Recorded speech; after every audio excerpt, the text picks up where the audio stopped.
Hi everyone, welcome back to the channel. Today we have an interesting topic for those who use Naver Whale Browser on mobile.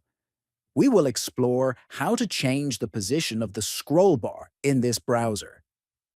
First, open Naver Whale Browser on your phone.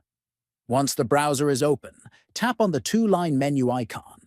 Next, from the menu that appears, tap on the Settings icon to open the browser settings. After that, find and tap on the Change Layout option.